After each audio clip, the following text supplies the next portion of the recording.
我们再次欢迎同学们回到旧约历史书撒母耳记上的课程。我们已经看到撒母耳记上的第8章。那在上一课我们提到以色列人要求立王。那立王这件事情本身也没有什么特别的问题。那主要的问题是在于他们立王的时间跟立王的动机是不对的。那么立王的时间是在他们的时间，而不是上帝的时间。立王的动机是他们要跟其他的列国一样，而不是要遵行上帝的旨意。当上帝的儿女说我们要跟其他列国一样的时候，我想这就是一个问题了。就好像我们是基督徒，主用宝血买赎我们跟这个世界是分隔开来的，我们是分别为圣的。如果你说我要跟世界上世俗的人一样，那就有问题了。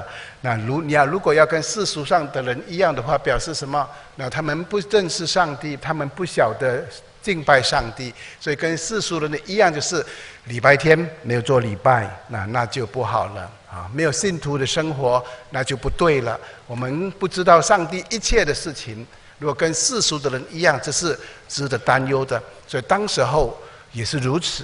那当时候是用士师的制度。如果他们立王之后会有什么不同呢？那么这个撒母耳也警告他们，你立王了之后，你要增加很多的税务，你的孩子要去打仗，你所有的这个收入政府要抽税，那么还有很多的捆绑，但是他们虽然代价很大，但是他们仍然愿意要有王，好像列国这样。那我们看一看士师的制度跟君王制度的比较。从本质来看，从领袖的产生、政治的系统、治理者、军队、武器、纳税、服役跟征收土地等等的方面，到底士师的制度跟君王制度有什么差别呢？我们知道士师的制度基本上就是神在治理，那如果有需要的时候，神兴起士师来拯救他们。但是君王是人在治理，那一切按照人的君王的决定。如果这个王会敬畏上帝，他寻求神，那还好。那如果这个王不会寻求上帝，他按照他的意思而行的话，就把全国带到那混乱的地步。那么领袖的产生，基本上士师是神拣选，那君王呢？当然开始也是神拣选，但是如果接着下来，可能就沿着下来就是世袭了，那就是他们就是一代传一代，父亲传孩子，孩子传孙子，那这样的传下去。那么在政治的系统方面呢，那我们知道士师是比较简单的，没有什么王公，没有什么王朝，那没有什么君王的开销等等。但是如果我们有君王制度的时候，就会显得复杂了，因为王要有王公，那他有随从，他要有各样的这一些生活的这一些提供，所以因此整个政治制度呢也会复杂化起来，包括时间到了，所以要来承继这个王位，以及在王宫里面有各种政治上的斗争，当然情况就复杂。那么治理呢，在士师时代呢，是通过士师跟长老治理；那么君王呢，就通过了君王承载，那么有各种各样的官员来参与治理。那军队呢，士师是临时征召的，需要的时候才召集军队，那不需要的时候才解散军队。所以这些军队都是怎么样？靠上帝打仗的，他们不是靠长期的养兵千日用在一朝的。但是君王呢，就是有正规军，有打仗没打仗都要养他们啊，所以很多的时候国防的开支是很大的。那么我们都知道，这是每个国家都是共同的特色。那么不是常常打仗，有些军队从来没有打仗，但是没有打仗，那些兵也要吃的，对吗？那些马也要吃的。那么这些所有的武器都要什么样？都要装备的，所以因此它的开销就大了。士师时代的武器很简单，那么他们可以用这个什么这个现有的木棍啊，这个玻璃瓶啊，什么都可以拿来用啊。但是这些有君王的，当然要精良的武器，整天拿木棍去打仗也不行的啊，就要买枪啦，买战斗机啦，买这个舰艇啦。所以以后到一个地步要有什么？要使你的武器更加的精良，要更好的武器，所以不断的提升。那这些都是钱啊，都是在烧钱的。所以因此，君王的制度在武器方面呢，当然的要求就更高了。所以士师的时代，他们没有什么纳税，也不用服兵役。这个君王的时候，你就要纳税，你就要服兵役了。那么你在士师时代没有权利可以征收任何的土地，但是在君王的时候就会征收什么你的土地，所以征用法令，就把你的祖先的地全部什么拿去了。所以你可以看到，这个当时候。这个撒母耳有告诉他们：你们真的要王吗？所以因此他们仍然决定要有王。那么撒母耳记上基本上都是发生在在这个中部以色列的中部，那就是这个示罗或者拉玛或者以法莲的山地，就是今天当时候的撒玛利亚人的地。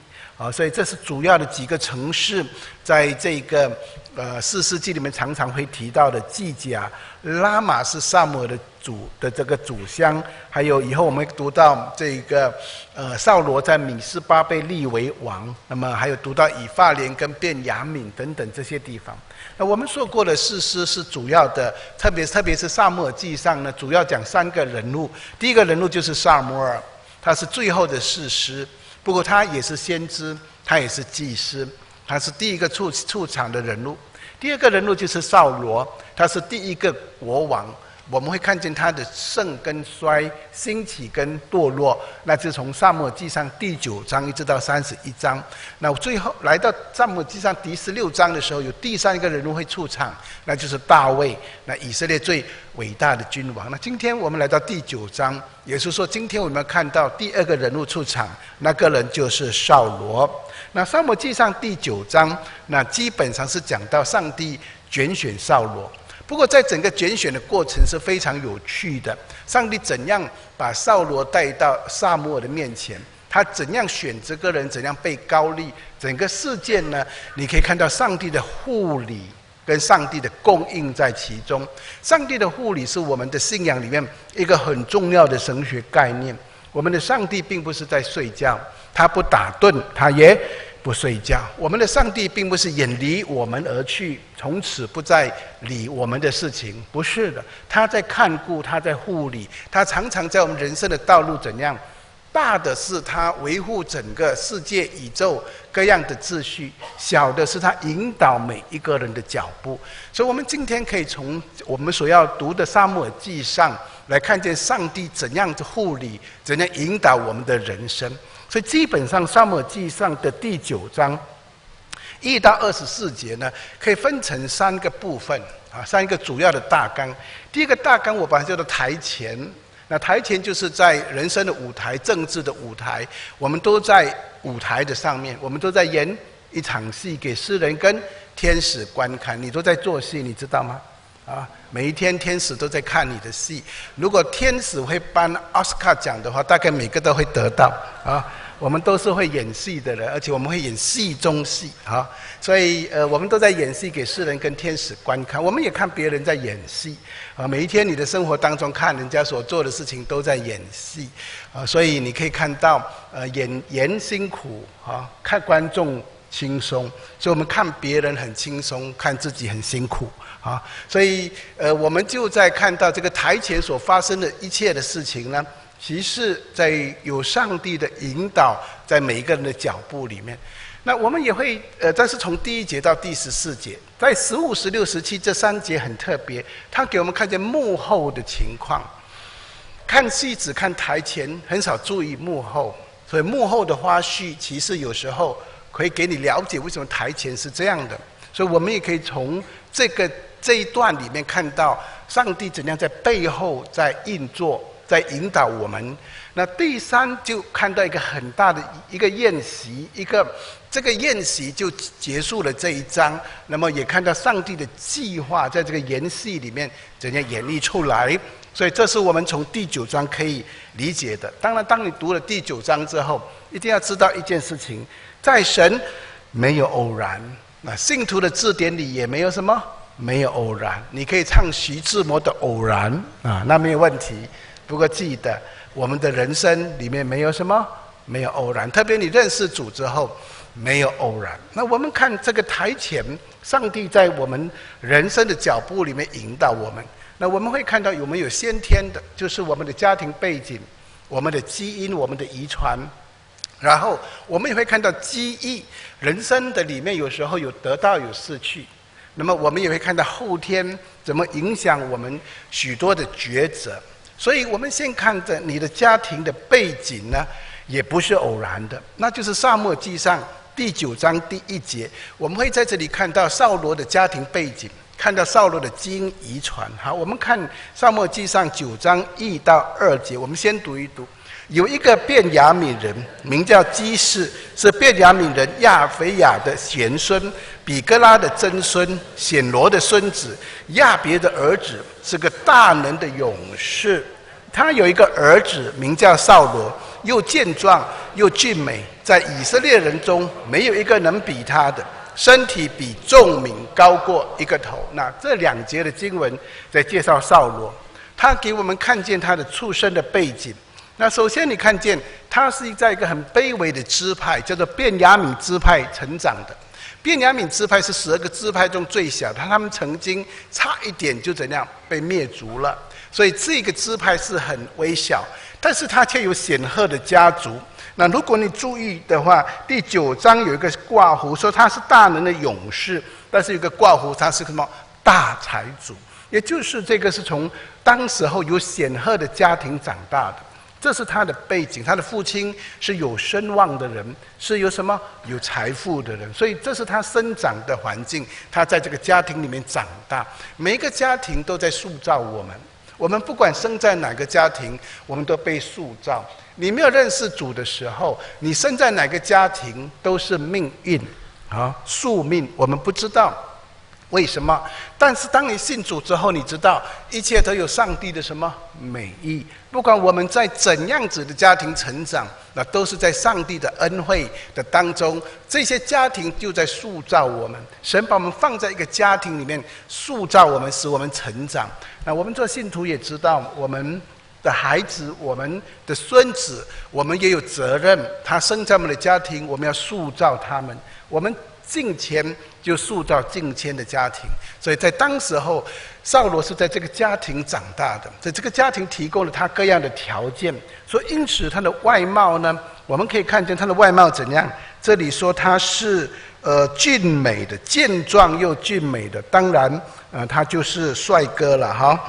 在以色列中没有一个能够什么比他的，他还是选美冠军哈，选这个男士的冠军。我们说他有95之尊，就是他有皇帝的什么奖项的这个样子，所以他的身体比众民高一个头。那这是什么？这不是打篮球来的哈，这是基因呐。以前我们长得很矮，所以常常给人说快点去打篮球，快点打篮球。那么如果我们是矮种的，怎么打都高不了的啊。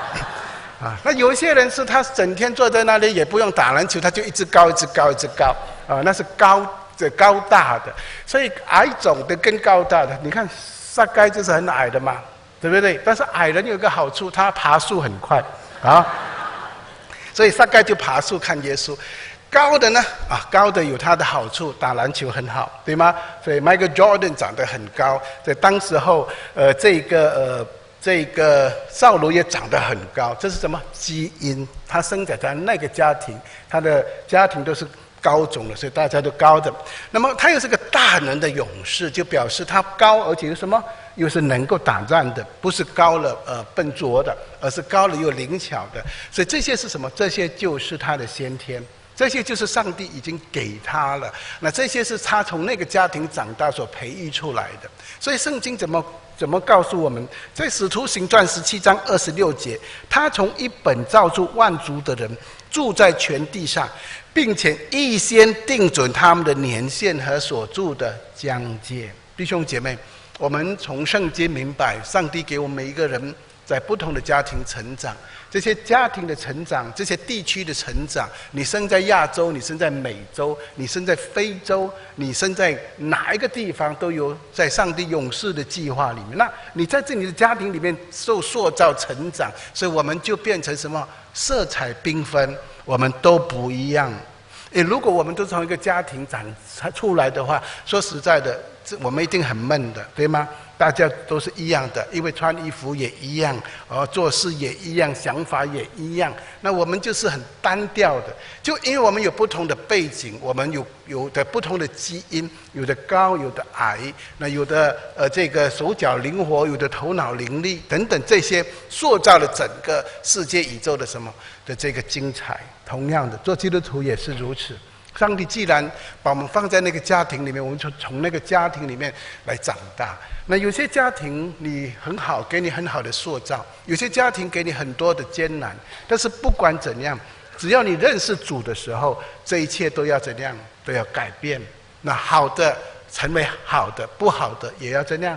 变成上帝要让这些不好来塑造我们。所以我们一定要明白上帝这样的引导。所以先天是不能够选择的，上帝已经定下来了。既然这样，我们就相信上帝的美意本是如此，就照着你所领受的，然后在你的生活的当中，神要怎么用你，一步一步的来引导你。那我们就下来看到这个扫罗也是这样。那么他有一些的机遇，这次他发生了一件事情。机遇就是人生中有时候得，有时候失。我们都要得，不要失的。我们常常看失是不好的，得就是好的，但事实上未必如此。人生有一些机遇，有时候高，有时候低。所以我们看一看他的机遇。第3节，我们读第3、第4。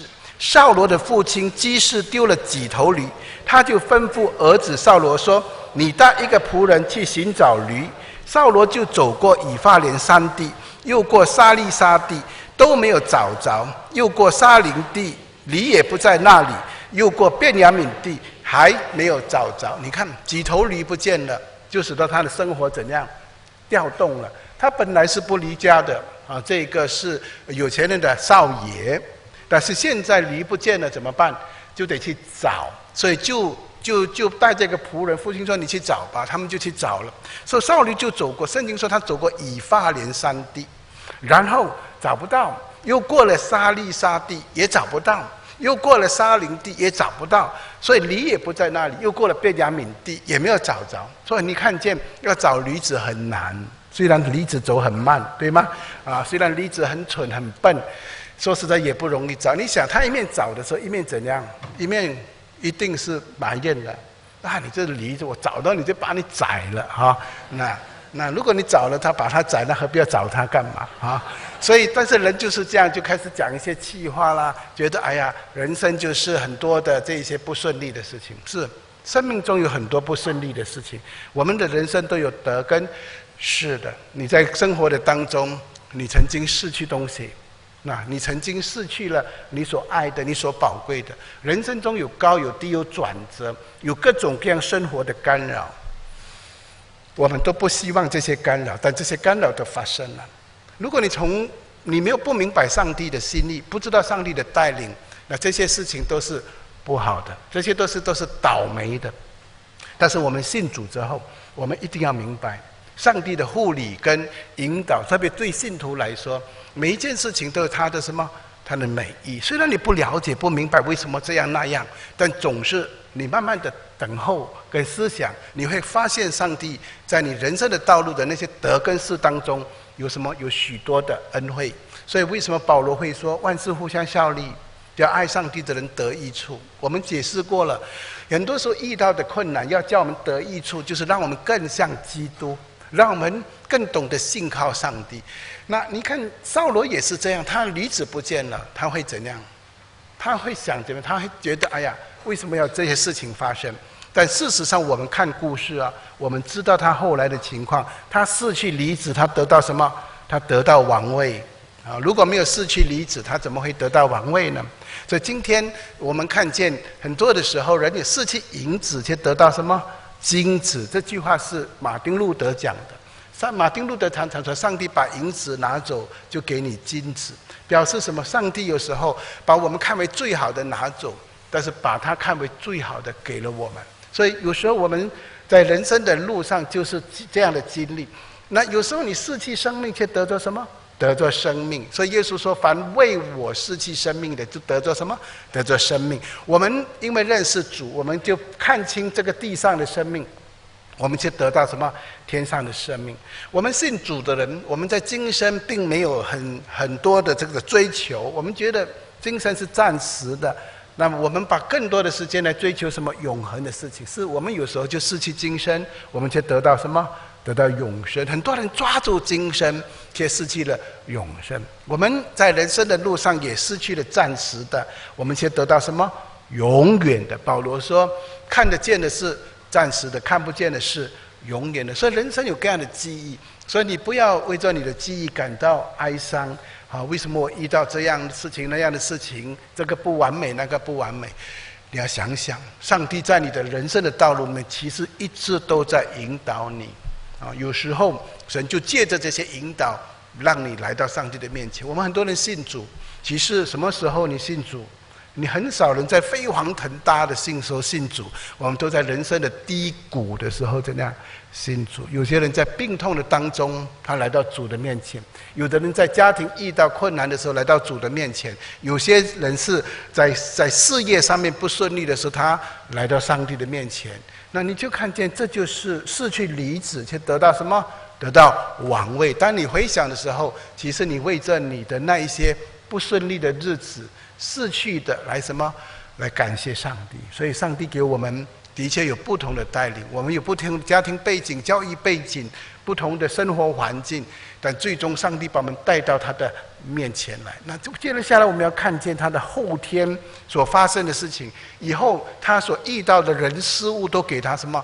都在引导的。其实上帝都在引导。那我们继续看从第5节，他说，到了舒服地，扫罗对跟随他的仆人说，我们不如回去，恐怕我父亲不为离挂心，反为我们担忧。仆人说，这城里有一位神人，是众人所尊重的，凡他所说的全都应验。我们不如往他那里去，或者他能将我们当走的路指示我们。扫罗对仆人说，我们若去，有什么可以送纳人呢？我们囊中的食物都吃尽了，也没有礼物可以送纳神人，我们还什么没有？仆人回答扫罗说，我手里有银子1舍克勒的1/4，可以送纳神人，请他指示我们当走的路。好，我们停在第8节。那这几节就告诉我们，扫罗感到怎么样？他找不到，走了这么远的路，他开始担心了。家里会不会现在担心的不是驴了，担心的是我们的啊？失去驴是小事，失去的扫罗是大事了啊！所以因此他们也想到，我们如果再走就会更远了，那怎么办？仆人就建议了，这个仆人就说，我们知道有什么？有一个神人，所以这个神人就是撒母耳。撒母耳当时候的名声已经什么通晓了全以色列，所以他们就想，我们去问问神人吧。所以因此怎么去问神人呢？他们就想，我们带礼物去吧。但是身上没有钱，怎么能够有礼物呢？那仆人说，我刚好有银子1舍克勒的1/4，可以送那神人，请他指示我们当走的路。你看，这是他们当时候对上帝仆人的什么尊重？所以他们要去见上帝的仆人，他们预备什么？预备礼物。但是请问，上帝的仆人会不会在乎他的礼物啊？当然不在乎，这是相互的。今天很多的时候，我们对主的仆人的尊重，跟主的仆人对尊重的要求呢，是相互的。就是说，基本上上帝的仆人知道自己是仆人，也没什么可以要求的。但是我们今天做上帝的儿女，也知道上帝的仆人他们是服侍主的，所以理当尊重上帝的仆人。所以这是相互的，所以他们也是这样。那他们要去问什么？他们要去问我的驴子在哪里，对不对？他们要去问我的 Mercedes-Benz 不见了在哪里啊？他们要去问这个股票会涨还是会下啊？他们要去问那我的财产、我的婚姻、我的各样的事件，他们所问的都是这些事情，是他们想知道上帝的心意。但是他们没有，并不是问属灵的事情，他们要问的是世界的事情。那很多的时候，人来到上帝的面前，问的也是什么世界的事情，很少要问什么属灵的事情。那他们也是这样。好了，他们就带着钱去了，怎么样呢？第9节，从前以色列中，若有人去问神，就说我们问先见去吧。现在称为先知的，从前称为先见。扫罗对仆人说，你说的是，我们可以去，于是他们往神人所住的城里去了。那大家注意，当扫罗感到灰心的时候，想要放弃的时候，想要回去的时候，现在他身边的这个仆人发挥了很大的功用。仆人就给他提醒：我们这里有一个神人，我们去问他吧，问他驴子在哪里。那他提供了一个很好的建议。各位，这就是上帝的带领。很多的时候，在我们身边，神放了很多的人在帮助我们，上帝放了很多的人在引导我们，上帝放了很多的人，让我们按照这些人的引导来走什么上帝的路。所以你看，神的引导在扫罗的身上也是这样，他身边有个什么仆人。所以身边的人有时候就是上帝用来帮助我们走他的天路的，引导我们的。我们可以想到圣经中还有哪些人有类似的情况啊？如果我们有记得的话，有一个中仆，那就是乃縵将军的小女仆，记得吗？乃縵将军是生长大麻风的，以后我们会读到他的故事，在列王记的时候，他知道以色列有个先知，他怎么知道啊？他不知道的，先知在自己的国家里面，但是这个女仆是从以色列被掳去的，他知道，所以他告诉他的主人：“你去吧，你去找这个先知吧。”他就去了。他去的时候，他本来也是什么？他找到先知的，先知对他说什么？很简单，你去约旦河里面下去洗7次就可以了啊！我下去约旦河干什么？我新加坡河也不错的啊，我何必这么远跑到这个地方来？如果要下河，我们那个河也不够大的。他决定什么？他觉得这个先知有点轻看他，不要去。但是有个仆人说：“主人啊，你试试看吧，你试无妨嘛，对不对？如果你下去不会好，我们就开军队把他杀了咯，对不对？如果你下去，好嘞，你怎么讲呢？”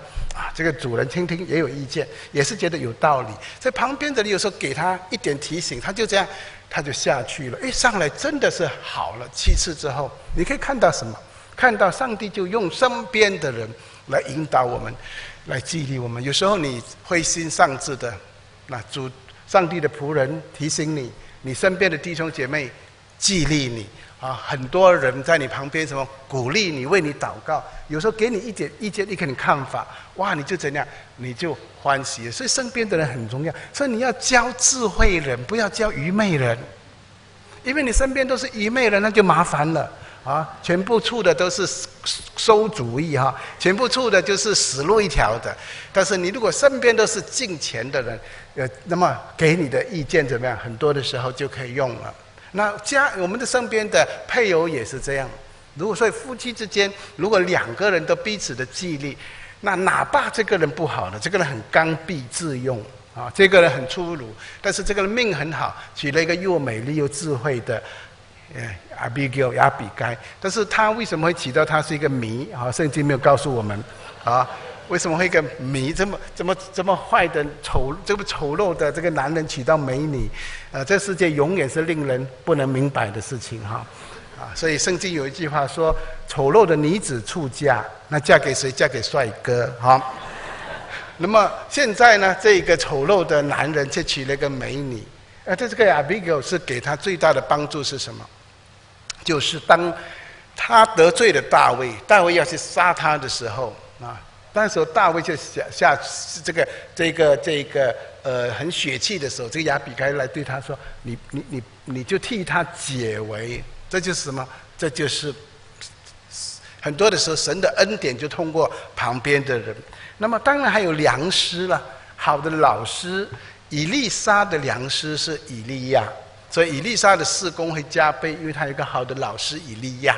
我们人生当中如果遇到好的老师，我想你不论读学校、读世俗、读小学、读中学、读大学，在属灵的里面，如果你找到好的老师，那是什么？上帝很大的恩典。所以良师还有益友，大卫的死党约拿单，都是上帝在我们身边旁边的人。所以为什么箴言里面智慧书里面一直叫我们在生活的当中小心选择你的朋友，小心知道要跟谁来交往，因为随时神在引导他们。所以扫罗也是这样，他要放弃的时候，他的仆人却提醒他：你去找先见吧。就这样去了。那回想一下你人生的道路，你今天信主，因为你曾经遇到一个好的朋友，他把福音传给你，他带你到教会里面，他跟你分享耶稣的事情。你人生曾经度过许多的难关，因为你有好的什么？好的朋友，好的同伴，好的这些各方面的引导。所以生命中这些的事情都不是什么，都不是偶然的。所以神生命中还有时机，也不是偶然的。神造万物，各按其时成为什么美好。传道书3章11节。那我们看第三个我们继续看到第11、12节所发生的事情。我们一起读：他们上坡要进城，就遇见几个少年女子出来打水，问他们说：先见在这里没有？女子回答说：在这里，他在你们前面。快去把他们近日正到城里，因为近日百姓要在冰堂献祭。你看，要在秋坛献祭。好，他们就这个扫罗就跟着什么？就跟着他的仆人继续的向前，要去找这一个先见了。圣经说，遇见几个少女出来打水，就问他们说：先见在这里没有？以后你会发现，哇，接触下来很多话啊，很多话。那么你注意，凡是很多话，就表示什么？就表示这些少女遇见帅哥话多了啊。那同样的，如果这个的男人遇到美女，话也多了啊。所以你看他们就话多了，他就问很多啊，这就跟他讲就多讲了。因为扫罗是什么？是美男子，对吗？所以因此就问他们说：先见在这里没有？他说在这里，你们在前面，你赶快去找他嘛。叽叽喳喳的很多很多哈。所以你看13节他们还在讲，在他还没有上秋坛吃祭物之前，你们一进城必遇见他，因他未到，百姓不能吃，必等他先筑基，然后请他的客才吃。现在你们上去，这时候必遇见他。这几话是浓缩的，讲起来的时候啊，就很多很多很多了啊。原因当然是他们想多跟他谈话，但是这是一个机遇，一个时机，就在这个时机，他们问到了，知道他们怎么要往前要去了。所以14节2人就上去，将进城的时候，撒母耳正迎着他们来，要上秋坛去。你看见什么？你看见时机，完美的时间。行离3天，如果行离2天，如果行离1天，很多事情就不发生了。不迟不早，他们遇见少女，少女知道情况，跟他们讲，然后时间的正面迎来的是什么？撒母耳。我们人生的道路很多的时候，上帝在掌控那个时间，所以有时候迟了，你不要埋怨；堵车了，你不要埋怨啊。可能没有堵车，你就撞车了啊。可能堵车，我们就躲过了、逃过了许多。其实生活中各样各样的机遇，那这些都是什么？我们相信上帝的带领。巧合吗？偶然吗？还是神的引导？对我们基督徒来说，没有巧合，没有偶然，只有上帝的引导啊！所以你可以看到，这就是上帝不断的，这是台前的引导。那等一下我们才看幕后上帝的